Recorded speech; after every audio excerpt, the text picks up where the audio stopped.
Hey guys, it's Zachary. Welcome back to my channel. So today I have a completely new type video for you guys that I haven't done before. So if you've watched my lives on Instagram or you've watched my stories, I've talked about how I wanted to do this series where I talk about a Netflix show, series, movie, anything like that while I do my makeup. Just because I love movies, I love watching series, I thought it'd be so fun just to kind of like do my makeup while talking to you guys, telling you about the movie if you haven't seen it, or talking about the movie if you have seen it, just like anything like that.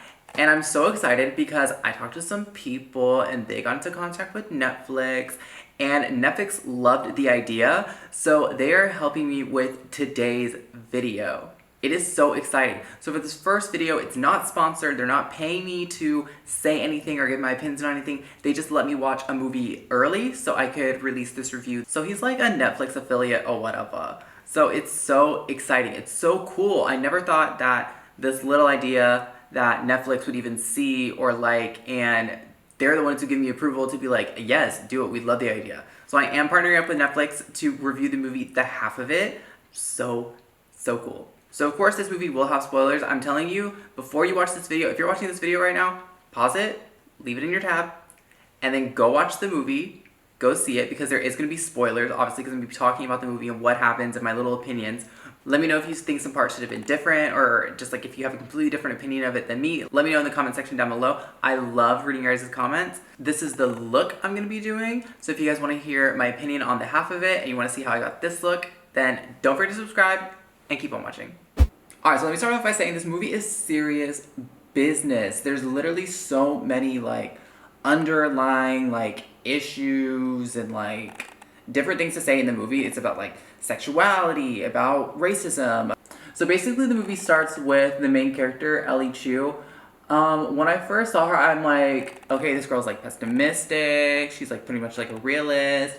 Like, she's a bad bitch because she's going and she's hustling these people in her school. She's making them do $20 for her to do a paper. If it's not an A, you don't pay. So obviously she's really smart. She gets a lot of work done. She's a hustler.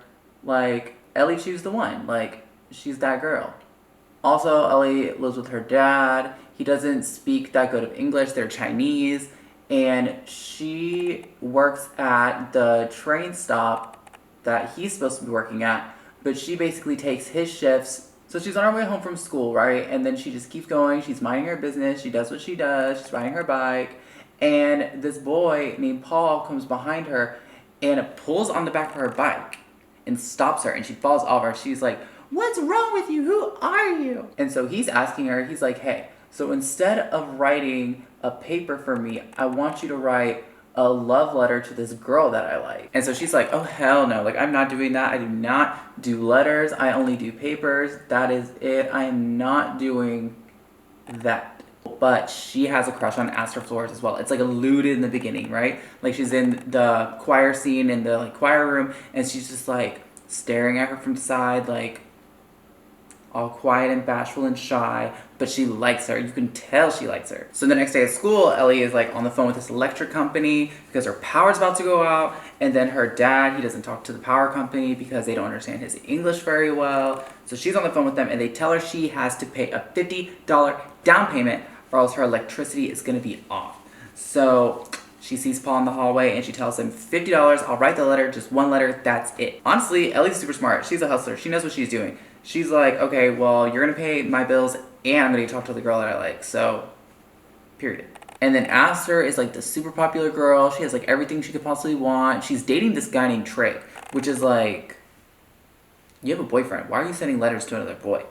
First of all. But yeah, she's a popular girl. She has everything that she wants, could possibly ever want, but she's like bored with life, and she's like an intellectual. She likes art, she likes writing and painting, and she just wants more out of life than what she can get out of being a popular girl, or like dating the most popular guy. So this is where it starts to get good. This is where it starts to get juicy. This is where like everything starts to happen and mold. So Astor is telling Ellie, who she thinks is Paul, she was like, oh, one of my art teachers told me that there's a difference between good paintings and great paintings, and it's usually 5 bold brush strokes. And then Ellie, being the intellectual she is, she's like, oh, I get it. Like, after you put all this work into a good painting, why would you want to typically like, or even maybe ruin it by using like 5 bold brushstrokes. Like, why would you want to be so bold to ruin a good painting?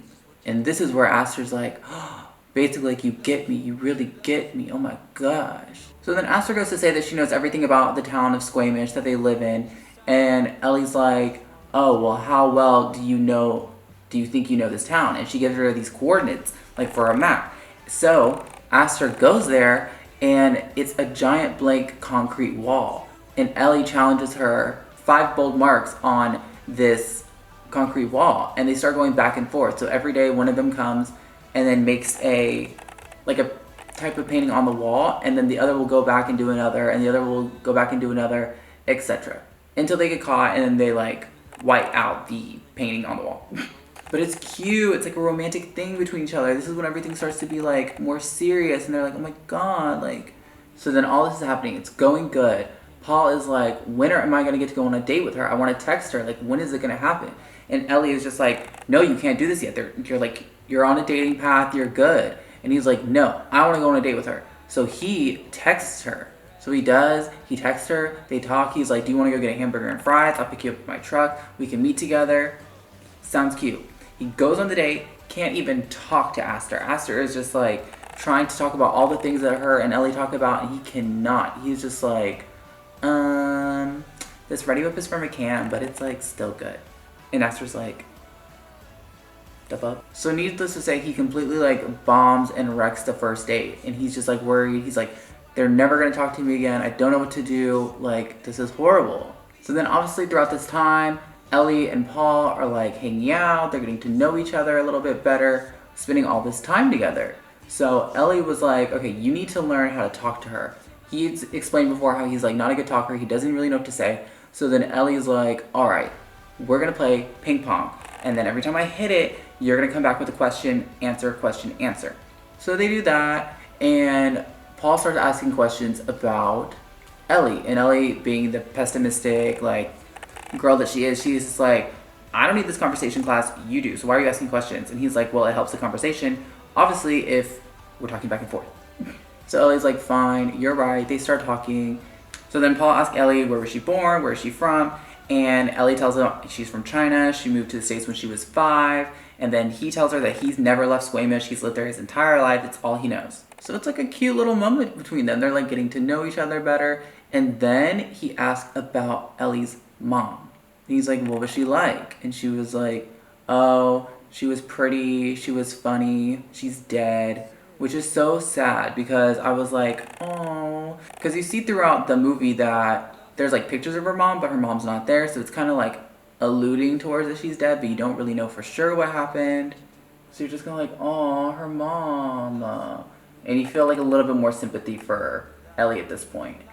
And it was sad for me because I kind of resonated with it. I was like, because I don't know if you guys know, but my mom passed away when I was 15. So it's kind of like, I'm like resonating with her. And I'm like, oh my God, this is why she's like this. This is why she has to take care of her dad. This is why she's such a hustler at school. Because like, she has to take care of herself. She has to take care of her dad. She misses her mom. Like all this different stuff. And it's just so sad. I'm like, oh my gosh. So there's character development there. You see character development.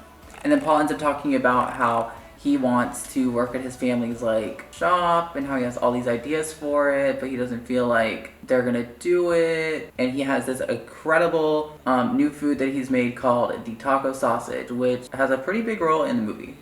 And then Ellie later on goes to share that she came to Squamish with her dad because he was supposed to become an engineer, but because he doesn't speak good English, they never gave him like a promotion, so they've just been stuck there forever. So Ellie feels like she has to be in Squamish to help take care of her dad, which is sad because you're like, oh my gosh, she's so smart. She wants to go to college. She wants to go do this stuff, but she can't because she has to stay at home and take care of her dad.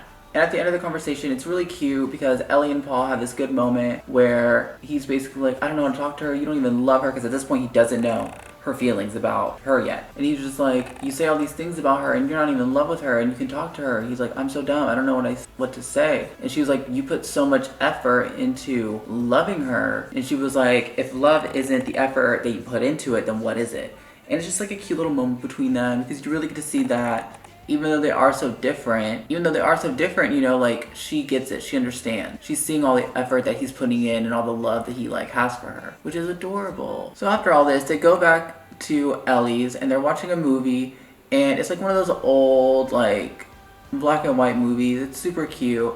And there's this girl who's going on to a train and she's crying because she's gonna miss the guy, the love of her life, the whatever. And Paul talks about how cute he thinks it is. He thinks it's romantic. And Ellie's just like, they're both morons. Like, she obviously thinks that he's dumb. And then if she thinks that it's cute, then she's dumb herself. Which for me definitely paints like what Ellie thinks of love is. But you're like, oh my god, how can she think that? Like, that's so cute. Da, da, da, da. But this scene is definitely really important. It's really cute. And it goes and makes up for the ending. So they're having these cute moments together. It's adorable. We love it. But then it starts to get juicy again, because this is where Paul has his second date with Aster. So they go on their second date, and Ellie is sitting outside of the restaurant in Paul's truck, and she's watching what's happening. This time she can hear what's happening. They have it like on this little radio or something. She can just hear it from the outside. And Paul's getting nervous. He doesn't know what to say. He can't talk about anything. He's like muttering and stuttering. So Ellie takes control and she starts texting Aster from the little message app they're using so she can talk to him in place for. And when this happened, I was like, yes, girl, take control of the situation. Talk to your girl. Go on her date. I'm thinking at this point, like, it's gonna be super cute.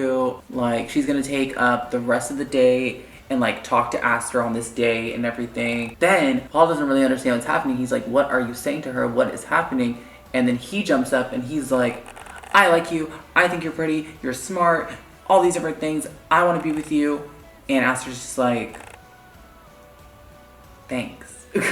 Like completely like different tone than how she's texting Ellie. So remember when I said that there's a lot going on in this movie? There's literally so much going on because you're learning about Aster, you're learning about Ellie, you're learning about Paul. But then also there's like these underlying things within it. Like whenever Ellie's driving to school every day, you hear these guys and they yell chugga chugga choo choo, obviously like a racist remark towards Ellie. And then I don't know if anyone else notices in the movie, but whenever you're watching it, they always refer to her as the Chinese girl. So every time that she's around, it's like, oh, that's Paul's Chinese friend, or oh, the Chinese girl at school. But then on top of all this, there is that senior recital that they have to do, which is like, where the heck does a senior recital come from? It's like a whole nother thing. And then there's also Paul, who's doing football, so you kind of see him going back and forth from doing football. You see him like cooking, like doing all these different things. There's like a bunch. And then also randomly there's these like quotes that pop up, and it's just like a random quote from like a great thinker, and it's just like makes you think it goes along with the story, of course, but there's a lot. And then also Aster, Paul, and Ellie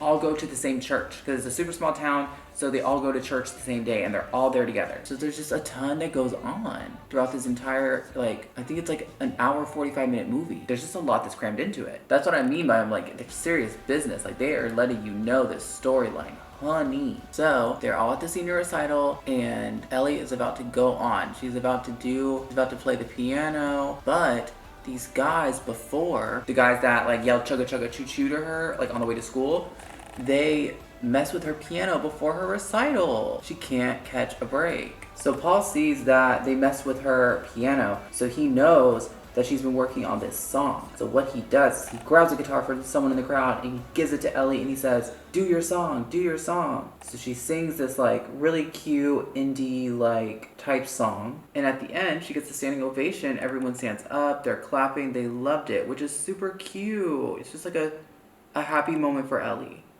Okay, but then it gets juicy again. Literally this movie is like boom, boom, boom. Like there's so many like sweet parts and then cute parts and then serious parts. And this movie is just like, when I said it was serious business, I wasn't kidding. It's serious business, this movie. It's like an entire emotional roller coaster. I was just like, what is happening? Every single like 3 seconds, I'm like, oh my god, oh my god, oh my god. So this is where it gets good again. So after Paul and some of his friends go to the train station that Ellie works at, and then they're like, hey, there's an after party, do you want to come? So she goes. Fun, right? So Paul takes Ellie back to his house and then like lays her down. He's being a good friend. He's not doing anything creepy. And he like tucks her in, everything like that. So he tries to move Ellie's backpack after he's tucked her in. And what falls out of her backpack?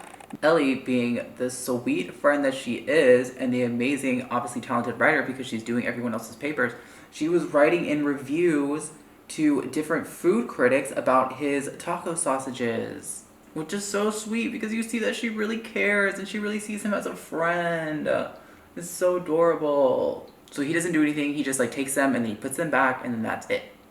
So Ellie wakes up and she hears somebody coming. And who is it? It's Aster and Paul's mom.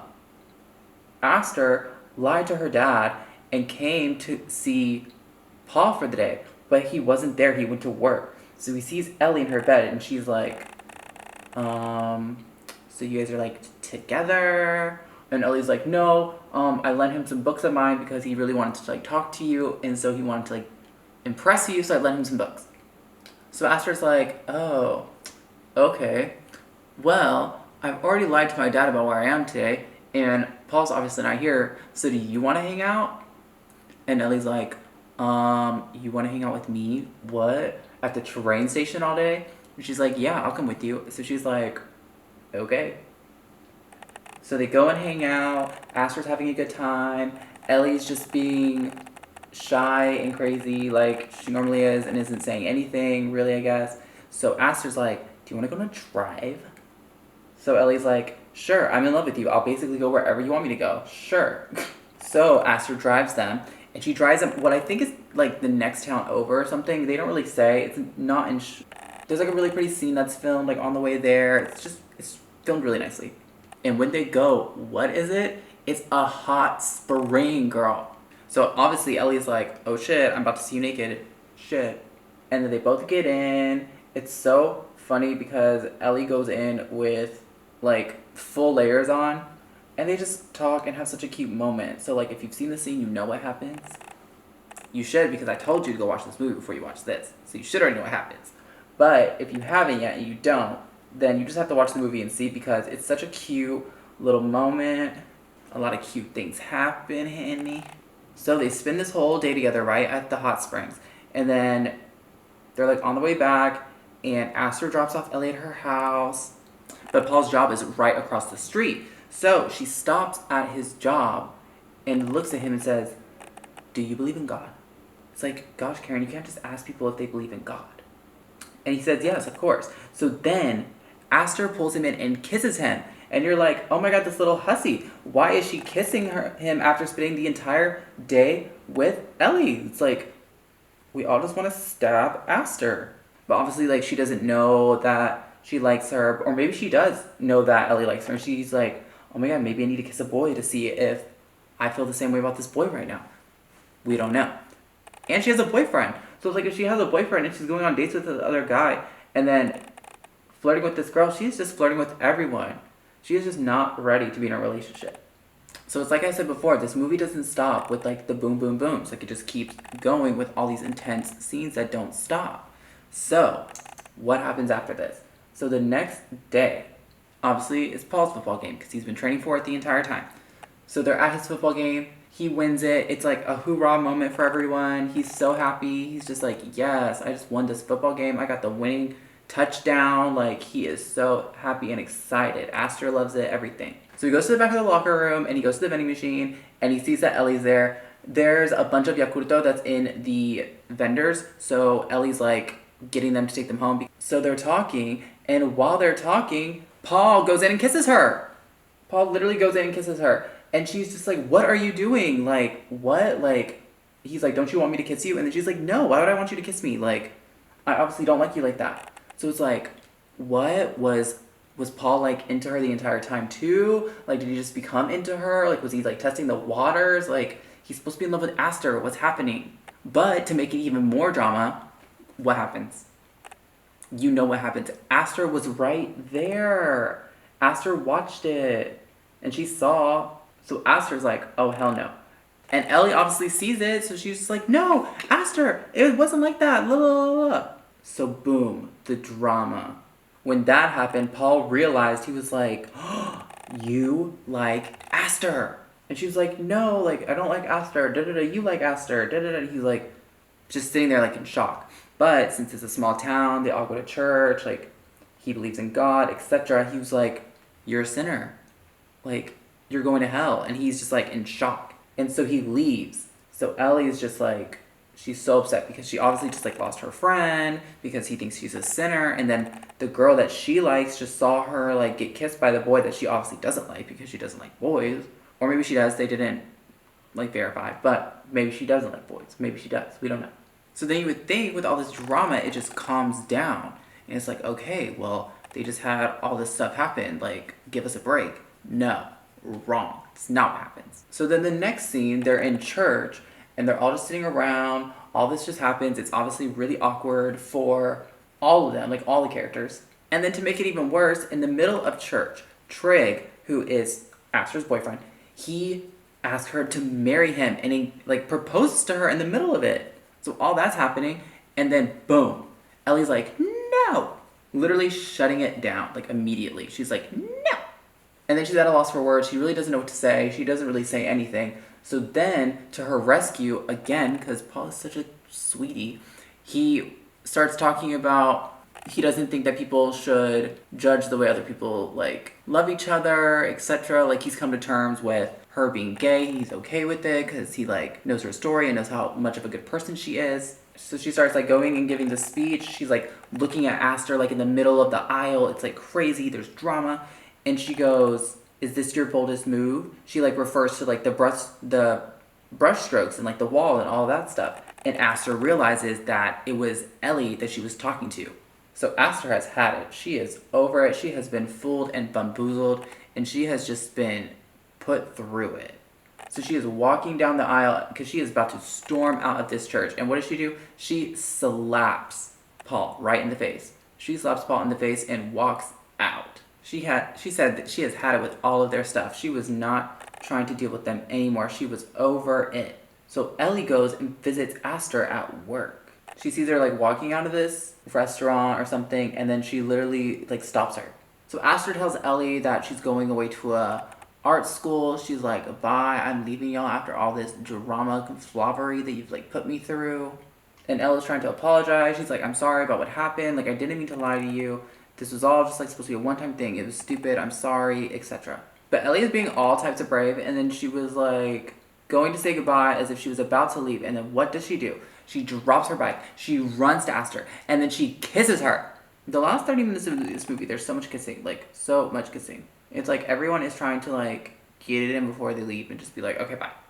Like, everyone is just trying to like figure it out. They're like, okay, I need to kiss you to figure something out. And it's like, what are you trying to figure out? I don't know, but I need to kiss you to find out. So then they just leave it at that. That's what it is. You know, like, she kisses her. She says, I'll see you in a couple years. And then she leaves. Aster is shook. You don't really know what happens to her after because the movie's coming to an end.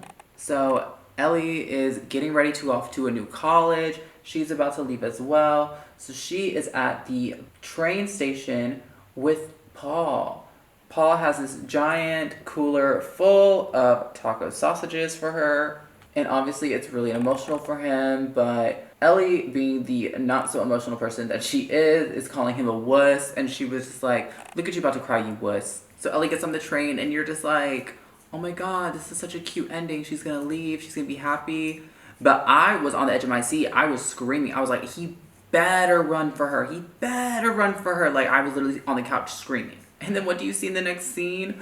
Him running after the train. Oh my god, it was so cute. And then Ellie sees it and she's just like, oh my god, he's so dumb. And she's literally like laughing about it, looking out the window. And then she turns to the side and you see that she has tears and she's crying. So then as she's leaving, she turns around and you see her crying and she calls him a moron. It's so cute. And then she looks around and then she sees that everyone is just like chilling in their chair and just like not really doing anything. And then after you see her just like chilling in her chair and she's just like taking a deep breath, she sees everyone else around her just like chilling and she's off to her new life at her new college.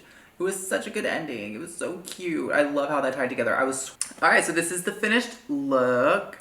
I had fun doing it. I haven't done something this crazy on the eyes in a long time. At first, even though there was like so much going on, I really thought that it was kind of slow in the beginning. Like, you get to know the characters and then after that it was just boom, boom, boom, boom, boom, boom, boom, boom. So the pace was kind of funny. It was just kind of like slow, but a lot of things are happening, but then all of a sudden it hits you. And then honestly, to be honestly honest, I don't think I'm as smart or as into like book stuff as Ellie or Aster is, so I was kind of just like, what?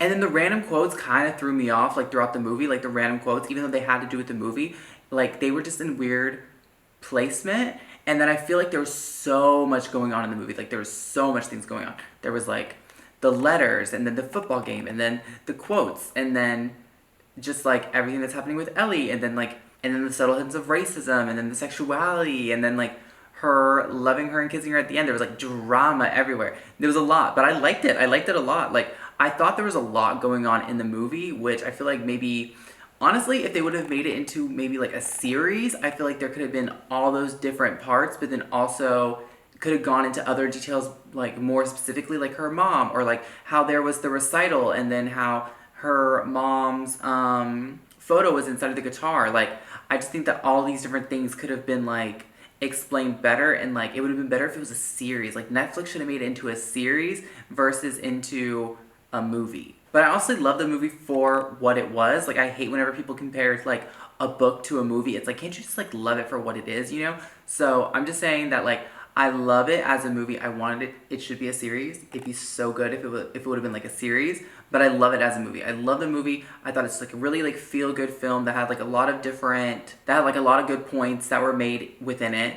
And I would definitely watch it again. I've already watched it 3 different times, so I would definitely watch it again. Maybe just like turn it on, like a good relaxing movie that I know I can have on in the background, or like if I watch it again, I can just be like, oh. Like, I would definitely watch it again or show it to a friend. I don't really know how I'm gonna do like a point system or like a rating system to kind of like put it down on whatever. Is it on my list? It's definitely on my list on Netflix. I definitely put it on my list. And then I think, let's say I start giving everything like a 10, like out of a 10 range. I'm gonna say that the half of it was, I'm gonna say it's a good 7. I'm gonna say it's a good 7. Like, I would give it that because I definitely love the movie. I definitely love the representation of a queer Asian immigrant. Like, that just, like, beautiful story. She tells so much. But I like that it also wasn't, like, the main focus of the movie. I like that it was, like, an underlying thing. Like, they didn't make it the premise of the movie. It wasn't, like, the main focus. There was all these other things going on throughout the storyline. It was just a part of it, which I kind of liked because I feel like it just made it a little bit more real. The movie felt very real. Like, a lot of this stuff that was going on, there wasn't like there were these super dramatic moments in the movie, but they weren't over dramatized. Like, it wasn't like a hit teen film or like one of those, like something like that, like over dramatizes, or like a Mean Girls or something like that. I definitely think that it was just like a really nice feel good film.